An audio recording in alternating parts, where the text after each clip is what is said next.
সাওয়ালটা কোনে গেল সাওয়ালটা তো উঠতে পাইনি শ্বশুরবাড়ি যাইব কোনে গেল যে বুঝতেছি ও গাদানি বসে আরে দাদা গালাতে বসে নিছিস কি করবো এই যে ঈদ গেল শ্বশুর বাড়ি থেকে লিবার আসলো না প্যান ট্যানও দিল না ফোনও দিল না আমি এই ঈদের ভিতরে একা একা এখন কেমন করে থাকবো ও আলাদা করে দিছি আর শ্বশুর বাড়ি থেকে লিবার আসলো না আচ্ছা যদি থাকলে নি আব্বা টিয়া দেও শ্বশুর বাড়ি যাবো একদিন আগে শ্বশুর বাড়িকে বাপের কাছে টিয়া নিয়ে আমার রামক বল কিনে নিলে শ্বশুর বাড়ি রওনা দেও আর আমার শ্বশুর বাড়ি নিচ্ছে না তুমি কে শহরের ভিতরে এসে আমাকে অপমান করার লেগে লাগছে অপমান করবো কে তো শ্বশুর বাড়ি যদি না লে আমি কি করবো আমি কেন উঠতে যাবো আলাদা করে দিতে পারছে না কাছে টিয়া বাড়ি তাহলে যাওয়া লাগে না টিয়া থাকলে সে শ্বশুর বাড়ি যাবো যখন বল কিনে কিনে নিয়ে আসা এসে শ্বশুর দেখতেছে আব্বা বল লেছি মাছ লেছি আর আমার কাছে কয়েছে টিয়া দেও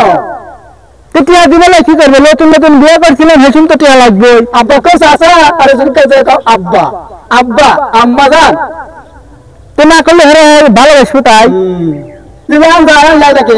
টিয়া মেয়েকে তুমি ফোনটা কয়া দাও গা এই আমার টিয়া করছে এবার ঈদ আসতেছে আমাকে এ পর্যন্ত কালকে ঈদ পর্যন্ত কোনো কিছু করলো না যে ভালো কি মন্দ জানা আসা লাগবে হ্যান ত্যান তো তোমার দাঁড়িয়ে দিচ্ছি আমি তাহলে এত টিয়া দেবো করতে তোমার টিয়া দিদি কাম করতে দিয়ে শ্বশুর যাবে শ্বশুর আমার আমার গোষ্ঠী কিনবে আমার আমার বোয়াল কিনবে দিয়ে যাও আপনি কত করো একদিন বাবার হোটেলে বসে খাইছে আর তাও পাও নাই তাল কোনই পাই শ্বশুর বাড়িতে গেলে বারে শ্বশুর বাড়ি গেলে বারে কত মজা তুমি তো জানো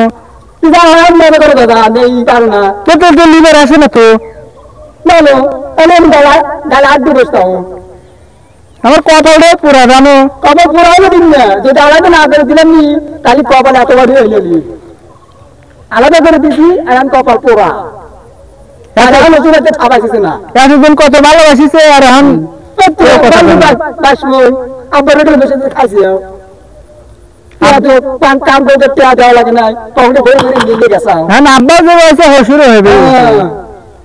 আব্বার কাছে টিয়া আসলে আব্বার ওই যে ঠাকা পরে ওমরে আমি যা কিছু করে পারি না বেড়াইবার পারি না করলে যাবই না শ্বশুর বাড়ি না গেলে খাও গায়ে বাদ গেলাম ঝামলাতে করো গা টিয়াগুলো পরে তুলে দিয়ে দিছি আর শালিগার মিলে পার কেটে গেছে চানাচুর ভাজা বাদাম ভাজা এটা কিনে কিনে দিলে পাইছো তুমি যাও তো তুমি আর কথা করো না যাও অপমান করো না যাও অপমান করবো মন ভালো নাই এটা আমি ভালো কথা করছি পুরনো সময় পুরনো করো আর আমি ভালো কথা করছি আর আমি মন মেজাজ ভালো নাই এবার আমার চিন্তা ভাবনা ভালো থাকে না তোমার খালি আধারের কথা আচ্ছা চিন্তা ভাবনা করো নানান টেনশনে আমার জীবন শেষ শ্বশুর বাড়ি থেকে লিবার আসলো না শ্বশুর বাড়ি যাবো আড্ডি মাংস গোস্ত গুলো সাইটে সুইটে খাবো হেতা তো আর হইলো না এবার নানান চিন্তা ভাবনা আমি এখন ব্যর্থ আমার এগুলো এখন এসে নানান কথা কইতেছে